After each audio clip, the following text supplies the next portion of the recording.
Hello mga pamangkin! So today mag-unbox tayo ng DJI Osmo Pocket 3 Creator Combo. So tara, samahan niyo akong magbukas para malaman natin kung ano nga ba yung included sa Creator Combo na ito. So dalawa ang bundle ng DJI Osmo Pocket 3. Meron yung regular lang and meron yung Creator Combo, which is ito yon. Yung regular lang, less yung items, pero ito yung supposedly kompleto na. Pero ano nga ba yung mga nandito? So tara, samahan nyo ako and tingnan natin. Okay. So ito, wala nang laman yung box. And then may box sa loob ng box. Tignan muna natin kung anong laman ng box. Okay. So ito yung case niya.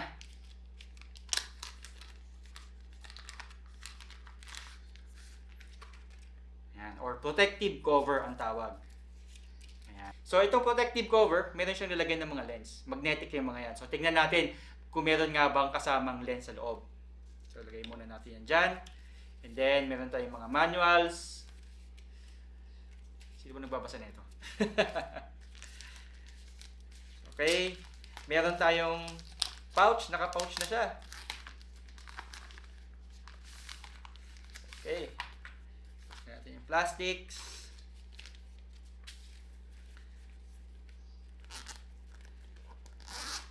Ayan, natin yung pouch. Napakaliit lang ng pouch niya pala guys.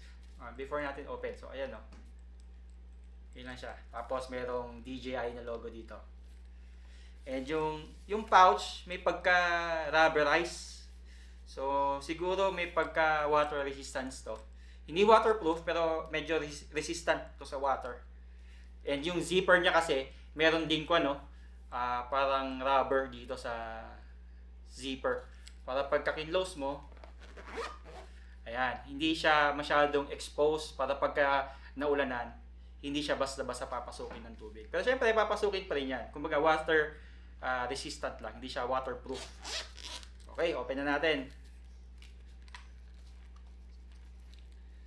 So, ito muna. Meron tayong, ano ba to?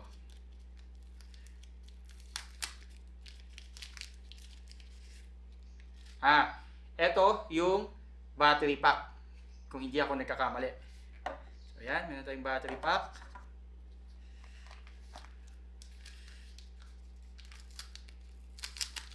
Ito naman, meron tayong cute na tripod. Ayan.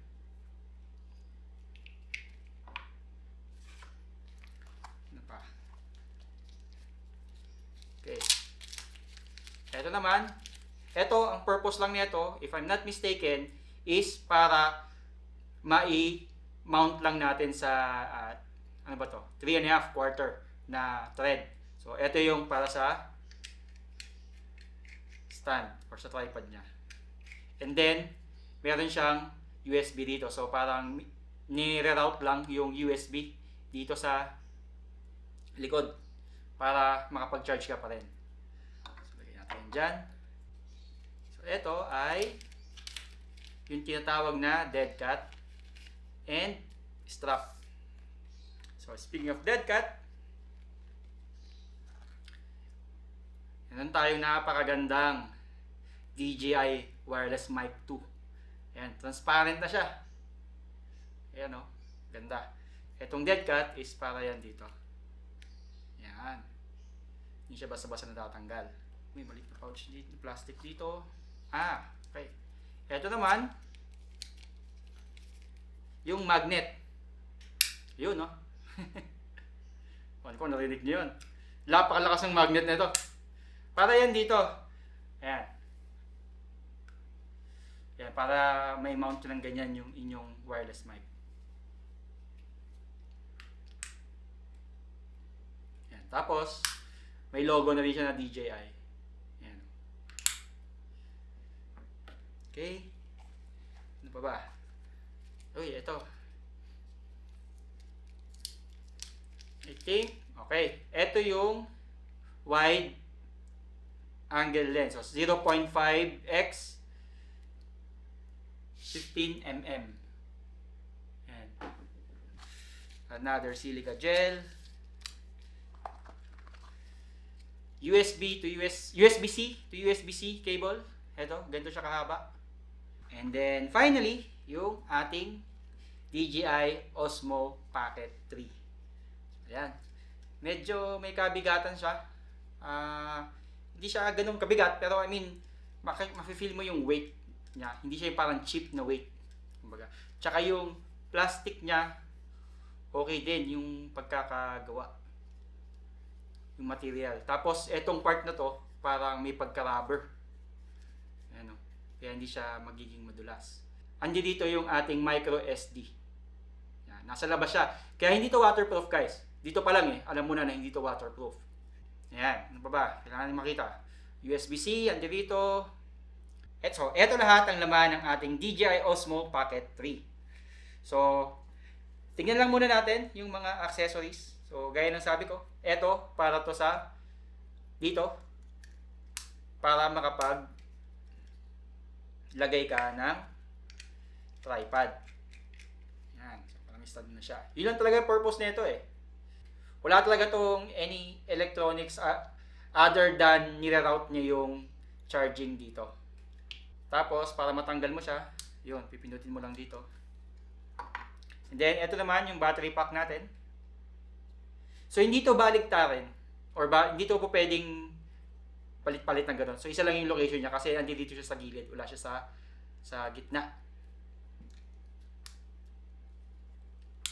Ayun, umilaw siya. Which means may battery yan. Tanggalin na natin to. Yun. Very satisfying. So, meron siyang currently 55%. Yan. May 55% siya na charge. So, 55% yung Osmo Action 3 and 53% naman yung battery pack natin. So, may kita mo kagad dito yung battery or yung charge ng both ng camera at ng charger. So, okay. Tanggalin muna natin to. I-on na natin. Sa pagkakaalam ko, ang kailangan mo lang para mai-on to is iikot mo lang to. So, try natin. Paano ba iikot? Yun. Napakalambot lang nung pag-ikot niya, guys. Hindi siya hindi siya matigas. Very soft lang. Tapos, hindi mo kailangan itulak todo. Bandang 90% niya, kusa na siyang iikot or maglalak na siya sa ganitong position. So, ayan guys, kung mapapansin nyo pala, kaya naman yan tumayo on its own. Pero medyo wobbly nga lang. Hindi ko yan pagkakatiwalaan ng ganyan. So, i-off muna natin. Then, lagay natin na memory card. May napansin lang ako na gusto ko sabihin sa inyo. Kapag ka-in-off nyo siya, automatic siyang maglalak. Kung may gimbal kayo before, alam nyo naman na hindi ganoon ang operation ng mga gimbals, lalo mga pang cellphone, mga pang DSLR. Ikaw talaga manually na magfo-fold. At saka syempre kailangan mong i-unpack or i-unfold kapag gagamitin mo na. So ito, napakadali. So ayun. Yan, explain ko na lang later yung paggamit ng app, but basically ito yung app, pwede mo siyang kontrolin dito. Ayan.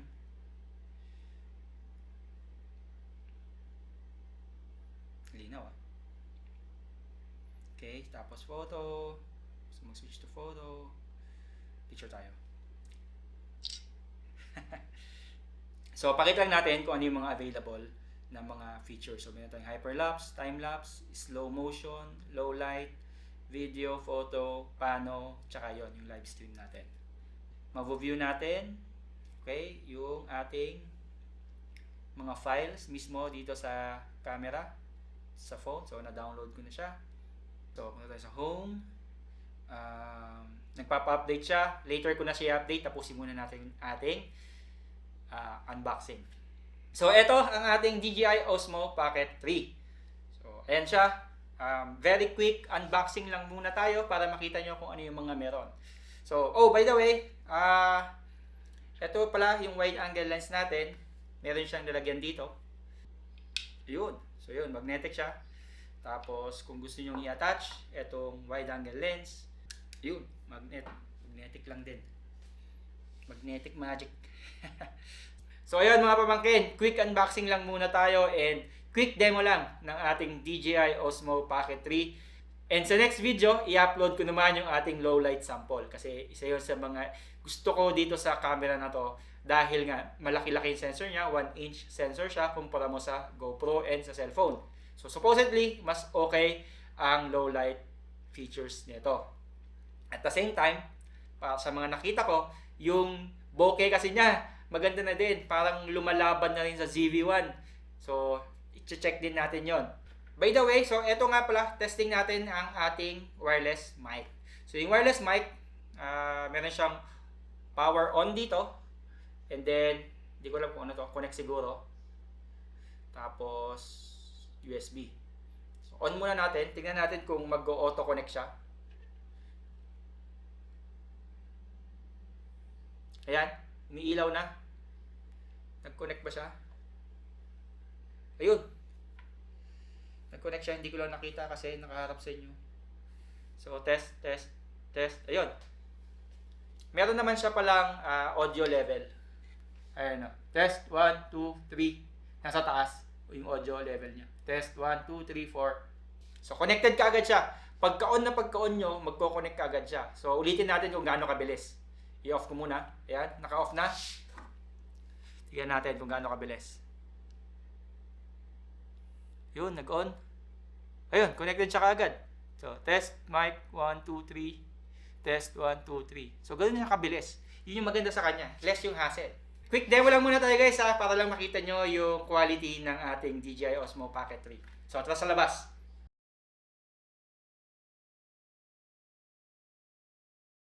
So guys, ito ang ating demo ng ating DJI Osmo Pocket 3. So gusto ko sanang makita nyo kung yan. So currently, naka-follow yung aking face tracking. Naka-enable. So kahit na anong galaw ko dyan, ayan o, sinusundan niya yung aking pangit na mukha.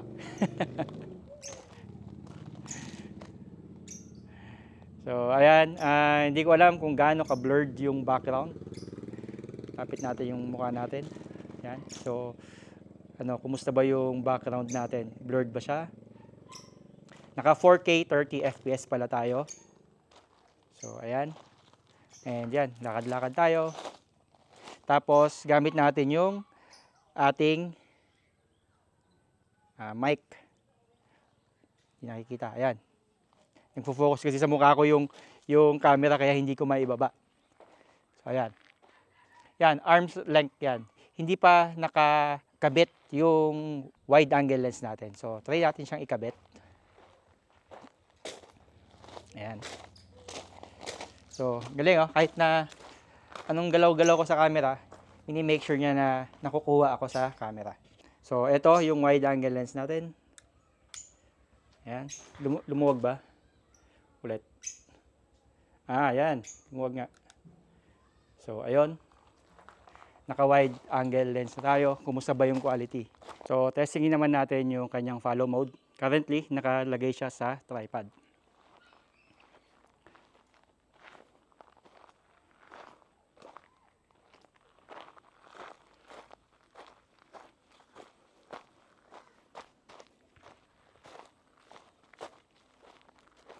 Tingnan natin kung makikita pa niya tayo dito. Kaya ba niya umikot? Hindi niya kaya umikot. So, pagka bumalik kaya ako sa screen, wala na. Hindi na niya ako na-detect. So, ayan. Nawala na. So, ulitin natin kasi nawala ako kanina. So, tingnan natin kung mabilis. Kita pa rin niya. So, tingnan natin kung hanggang saan yung ikot na kaya niya. Okay. Mukhang kaya naman niya umikot. Okay. So, kaya ba yung umikot? Hanggang doon na lang siya. Nawala na niya ako. Hindi na niya ako makita. Ayun, kita niya ako ulit. So, mukhang hanggang doon yung tracking niya. So, ikot pa tayo ulit.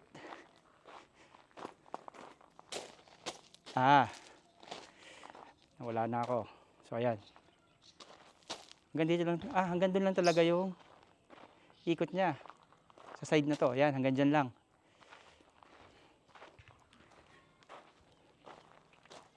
Ayan. Nahilo na ako sa pag-ikot. So may limit yung ikot niya. Hindi siya infinite na ikot na ganun. By the way guys, nakakabit pala yung ating wide angle lens. Ayan. So tingnan natin hanggang gaano kalayo. Ganito kalayo. Ganito. Damo na dito. Hindi ko na sure kung natatrack pa niya tayo. Dahil di ko na nakita yung screen. Although mukhang natatrack pa niya tayo. Ayun o. Nakarap pa sa akin.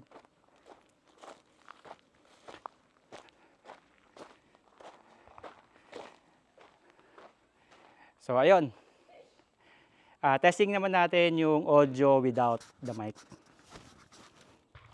So i-off ko na siya ngayon. Oh, may nalaman ako isa. Wait lang. Okay, so akala ko, pagka pinress mo yung record button dito, magre-record niya rin yung video. Hindi pala. Tingin ko yung mic lang ang mag-start mag-recording. So, check natin yun mamaya. Anyway, testing naman natin na walang mic. So, yung built-in mic lang. So, ayan. In-off ko na yung mic natin. Itong wireless mic. So, kumusta naman ang audio? Medyo, ayan. Abot ko yung camera. Nasa tripod pa rin siya pero ayan. So ganito, pagka parang hawak ko siya, ganito siya kalayo sa akin. Kumusta naman ba yung audio? Yung boses ko sakto lang, tapos hindi maingay dito sa amin. So ayan, nalayo ako ng konti. Ayan. So most likely, lumalakas na rin yung background noise niyan kung meron man. Although, yun nga, medyo tahimik kasi dito sa amin. Maliban doon sa ibon ko. So ayan. Lapit ulit ako, palapit ng palapit. Ayan. So, kumusta naman ba ang audio kapag built-in mic ang gamit natin? So, ayan. Isa lang din na napapansin ko rito since yung screen kasi nasa baba. Ang laki ng tendency na sa screen ka tumingin instead na sa lens. So, hindi ko sure kayo nang mag-judge kung tingin nyo ba yung mata ko is hindi nakatingin sa inyo directly. And kung obvious ba na nakatingin ako sa LCD instead sa lens. So, something yun na kailangan ko pang masanay. So, ayun guys, thank you sa panonood ng ating unboxing video ng ating DJI Osmo Pocket 3 at basic demo lang ng ating camera para lang magka-idea kayo kung ano yung quality niya. So, if interested kayo sa mga videos na ganito, please like, share, and subscribe. And follow nyo rin ako sa Facebook dahil gagawa pa tayo ng mga videos related dito sa DJI Osmo Pocket 3. Actually, mamayang gabi, magti-testing ako ng low light. So, gagawa tayo ng dedicated video para sa low light test. And then, gagawa tayo ng dedicated video ng comparison ng iPhone 15 Pro Max, ng GoPro Hero 10, and 12. Kung may mahiram tayong 12, wala kasi tayong 12. Insta360 X3, at saka ng Sony ZV-1. So, ayun guys, hanggang sa susunod na video. Bye!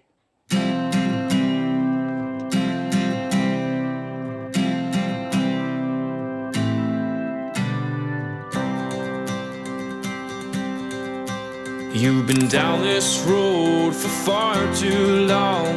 He left your love behind, but still you keep on crawling back despite the pain inside.